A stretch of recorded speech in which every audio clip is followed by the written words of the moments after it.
Parmi les sujets qu'une fédération professionnelle doit aborder dans la branche, la question de la prévention des risques et de la santé des salariés est une question majeure. Elle est moins mise en avant de manière médiatique, mais elle est pourtant essentielle, notamment dans une profession comme celle du transport routier, où nous exerçons sur le domaine public. Et à ce titre-là, certes, il y a des aspects de sécurité routière sur lesquels nous travaillons activement, mais il y a des aspects plus intrinsèques qui concernent la prévention des risques professionnels. C'est pour cela que, notamment, nous avons conclu une convention avec l'ANACT il y a quelques années, qui a abouti à certains travaux extrêmement concrets. Et nous avons également répondu au FACT, qui est le Fonds d'amélioration des conditions de travail. À la suite de ces travaux,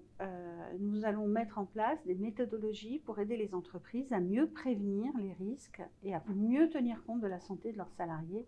dans l'exercice de leurs conditions de travail. À ce titre, nous avons également mis en place un club des préventeurs sous l'égide d'Emmanuel Pérez, qui est un référent de la FNTR. Ce club des préventeurs vise en fait à réunir l'ensemble des acteurs dans nos entreprises qui s'occupent de prévention des risques afin d'échanger sur les bonnes pratiques et de mettre en place de meilleures méthodologies pour prévenir ces risques et améliorer la santé de nos conducteurs et de l'ensemble des personnels dans l'exercice de cette fonction essentielle qui est celle du transport routier de marchandises. Bonjour, je suis Emmanuel Pérez, je suis intervenant en prévention des risques affecté auprès de la FNTR depuis près de 10 ans sur des actions en faveur de la santé au travail.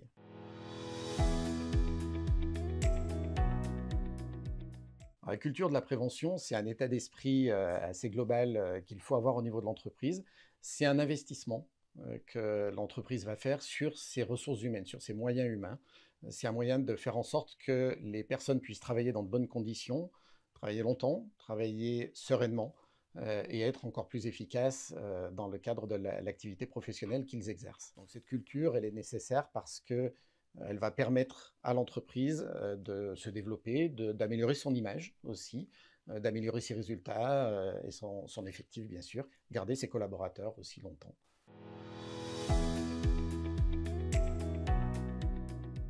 Alors la santé et prévention, initialement, on était vraiment dans une culture de la réparation, c'est-à-dire que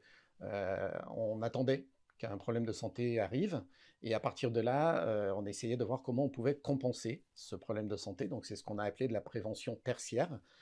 Et aujourd'hui, on est beaucoup plus sur une culture dans les entreprises de transport adhérentes, sur une culture de la prévention primaire, c'est-à-dire qu'on n'attend pas qu'une difficulté de santé arrive, on essaye d'intervenir le plus en amont possible, essayer de ne pas attendre qu'une difficulté apparaisse pour prendre des mesures pour aménager des postes de travail, adapter l'activité des collaborateurs et faire en sorte que ça se passe dans les meilleures conditions possibles,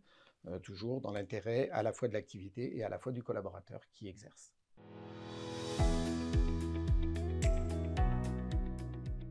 Il y a une stratégie aujourd'hui au niveau de la FNTR d'accompagner les entreprises adhérentes dans la réalisation de ces démarches. Ça peut être depuis l'analyse des situations de travail jusqu'à l'obtention de financement, que ce soit auprès de la CARSAT ou d'autres organismes. Et l'idée, c'est vraiment de faire en sorte que les entreprises adhérentes bénéficient d'un accompagnement et d'un suivi qui leur permettent de bénéficier de tout ce que la prévention et la démarche de prévention peut leur apporter comme élément positif, y compris jusqu'à la performance de leur entreprise, puisque lorsque les collaborateurs vont bien, le dirigeant va bien et l'entreprise se porte plutôt bien.